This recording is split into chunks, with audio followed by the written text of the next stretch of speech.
Jonas Ribeiro, diretamente de sua casa / biblioteca em São Paulo, é do tipo de pessoa que faz o interlocutor se sentir à vontade, mesmo que a conversa seja por uma tela de computador. Em poucos minutos, o artista transita livremente entre os vários papéis que exerce na carreira. Em um momento, é o escritor, falando sobre como funciona seu processo de escrever livros. Logo em seguida, se exibe com um complicado trava-línguas com dezenas de palavras começadas com a letra P. Seus livros, suas performances, sua própria história e sua alegria em compartilhar o amor pela literatura transbordam em um entusiasmo que se evidencia a cada nova ideia, como se fosse o virar de uma nova página. É muito comum que escritores sejam vistos como pessoas mais taciturnas, dadas ao cultivo da clausura que as longas leituras e o trabalho criativo exigem. Ribeiro, porém, usa a seu favor, e de suas obras, o espírito muito extrovertido. Trabalho muito com recortes, quando é livro infantil. Eu escrevo e vou recortando para definir a ordem. Tiro um verbo, substituo por outro. Gosto de ter noção do todo do livro para eu visualizar o material, o movimento, a morosidade da escrita. Eu gosto de escrever à mão, em papéis coloridos. Aí deixo os livros infantis dias, semanas sobre a mesa, até eu sentir que eu estou no caminho certo. Compartilhou. Jonas tem um modo de escrever pensando no rito de contar histórias, em performances, coisa que precisou ser revista desde que a pandemia do novo coronavírus chegou ao Brasil.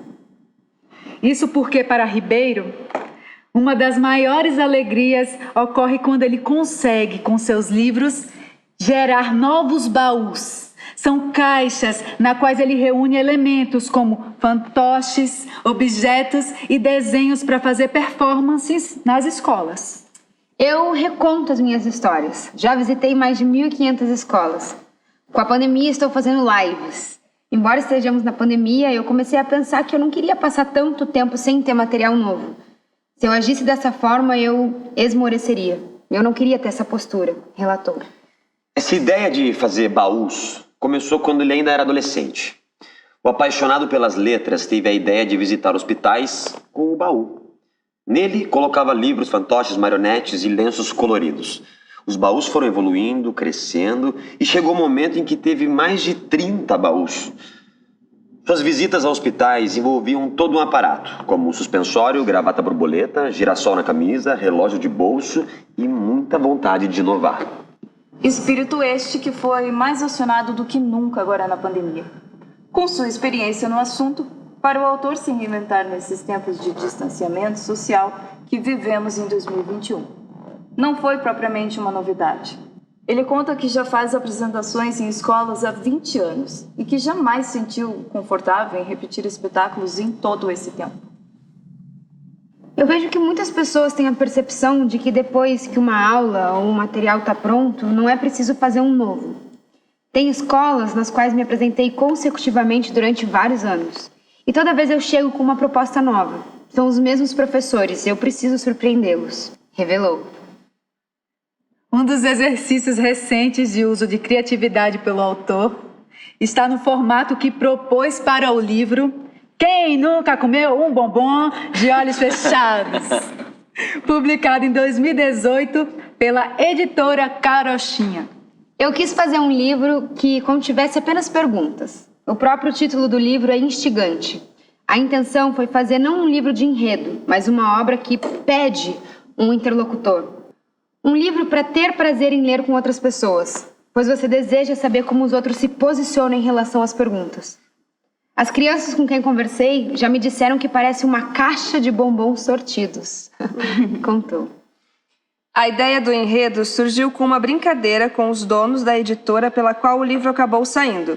Em um determinado momento da conversa, surgiu aquela expressão, quem nunca? Dessa frase é que Ribeiro teve o estalo. Quando eu recebi a proposta em um jantar com o casal dono da editora, de fazer algo nesse sentido, não disse nem que faria e nem que não faria o livro.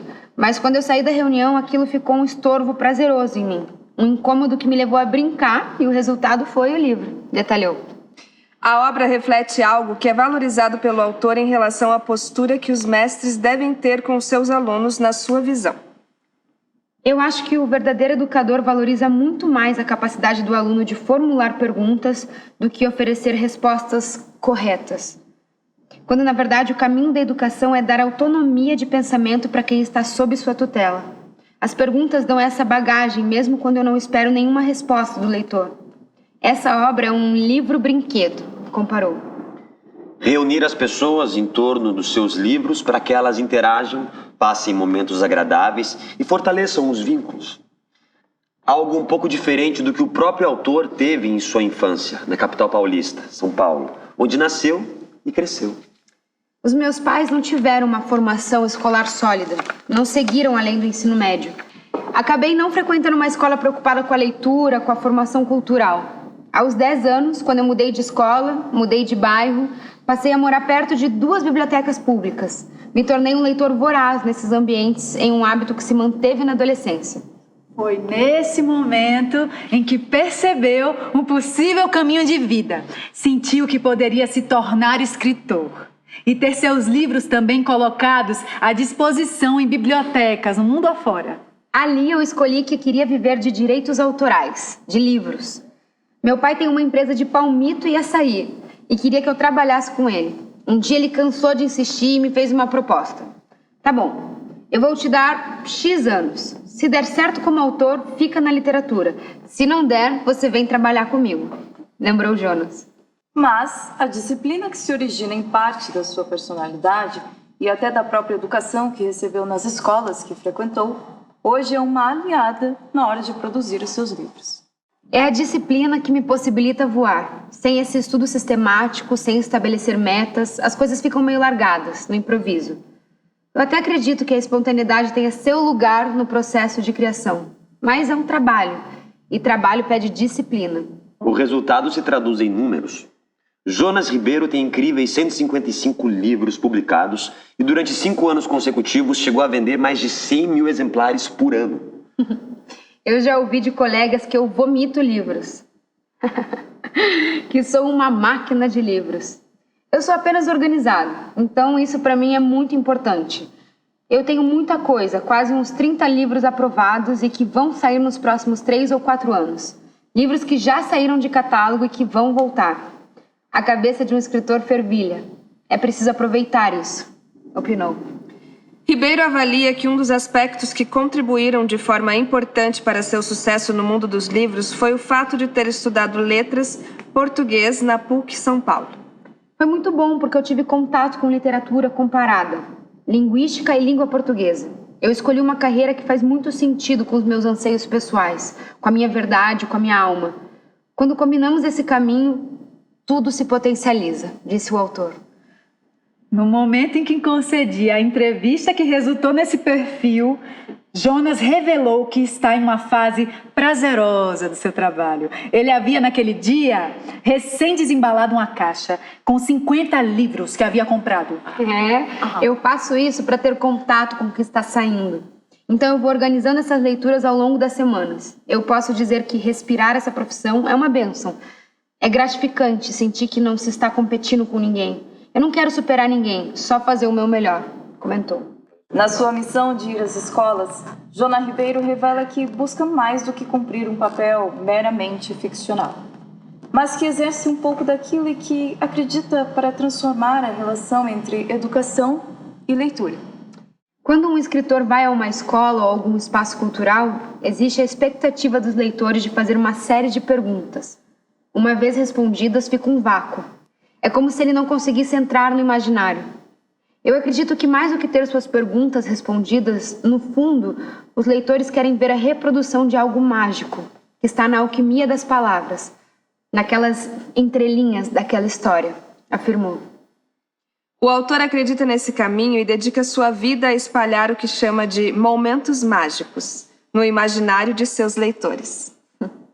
Quando eu abro um simples guarda-chuva, do qual saem cédulas plastificadas, tem um pretexto mágico para chegar em alguém e fazer uma pergunta inusitada, como se eu estivesse com um talismã que me desse uma credencial para fazer esse tipo de abordagem sem ser invasivo, comparou.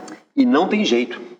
Quando o assunto é livro, o autor deixa sua criatividade e emoção aflorar em entusiasmo sobre o que significa ler e se deixa levar pelo fantástico mundo das histórias. Eu entendo que a arte, a literatura é uma manifestação que aguça a criticidade do leitor. Mas não tem coisa mais formidável num livro do que você fechar o livro e, como ser humano, se sentir abraçado, enlevado e bem consigo mesmo. É saborear aquele momento em que você colheu algumas posturas dos protagonistas, dos vilões, para si. Embora todos nós tenhamos sempre algo para ensinar para o outro, o objetivo genuíno da arte é presentear o outro com essa maresia, esse vento, esse refrigério e bem-estar. Concluiu. Muito bonito.